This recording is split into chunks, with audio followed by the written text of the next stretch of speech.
Basic ज्ञान के अगले एपिसोड में आपका बहुत बहुत स्वागत है। इस वीडियो में हम एक और ट्रेंड टर्मिनेशन पैटर्न के बारे में जानेंगे जिसका नाम है हेड एंड शोल्डर। अब सबसे पहले तो ये जान लेते हैं कि हेड एंड शोल्डर आखिर दिखता कैसे है।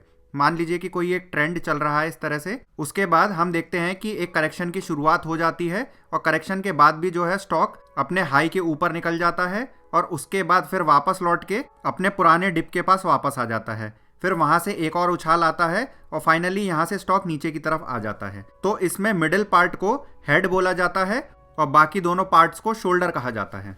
जब भी किसी ट्रेंड के आखिरी में इस तरह का पैटर्न दिखाई देता है तो उसे हेड एंड शोल्डर कहा जाता है।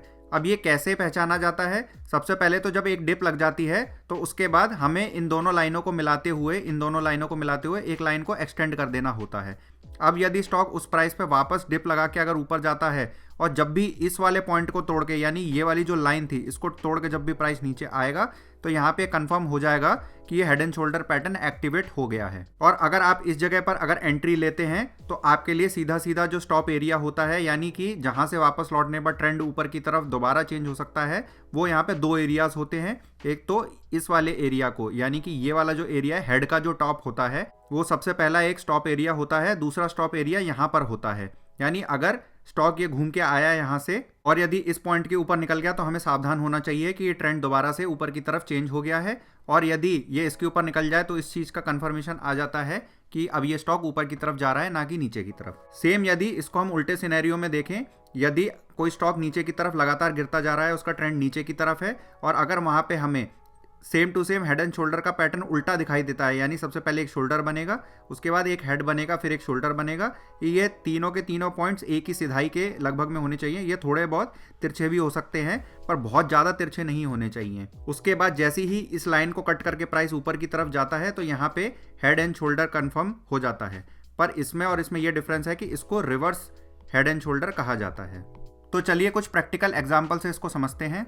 मैंने यहाँ डेली का टाटा स्टील का चार्ट लिया है। इसके अंदर हमें एक हेड एंड शोल्डर इस जगह पे दिखाई दे रहा है। पहले एक ट्रेंड ऊपर जा रहा था और यहाँ से फिर एक डिप लगा, उसके बाद प्राइस ऊपर की तरफ गया, फिर नीचे आया, फिर प्राइस ऊपर गया और फिर नीचे आया। तो हमने इन तीनों को मिलाते हुए यहाँ पर एक लाइन खींच ली है जो इसको नेक लाइन बोला जाता है। और जैसे ही इस नेक लाइन को कट करके स्टॉक नीचे की तरफ आता है, उसके बाद हम देख रहे हैं कि अगर हमने यहाँ पे एंट्री ली होती तो उस केस में हमारे लिए दो स्टॉप लॉस अवेलेबल हैं, एक तो यहाँ पर और एक यहाँ पर। तो हम देख पा रहे हैं कि स्टॉक में बाउंस तो आया पर वो इस एरिया के ऊपर नहीं निकल पाया है और फिर उसके बाद गिरावट जारी रही और स्टॉक नीचे की तरफ चलता चला आया।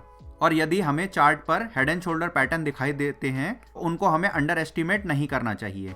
इसमें निफ्टी 50 का एक दिन का चार्ट लिया है। जब 2019 में एक करेक्शन खत्म हुई तो उसके बाद एक ट्रेंड की शुरुआत हुई और इस ट्रेंड का अंत इस जगह पर हो गया, क्योंकि यहाँ से जब ट्रेंड ऊपर गया तो यहाँ पे नीचे आया, वापस फिर ऊपर गया, फिर नीचे आया, फिर ऊपर, फिर नीचे। तो यहाँ पर एक नेकलाइन बन चुकी है और यहाँ पे HNS pattern head and shoulder बन चुका है। और उसके बाद जैसे ही इसने इसको ब्रेक किया उसके बाद देखिए स्टॉक तेजी से नीचे आया।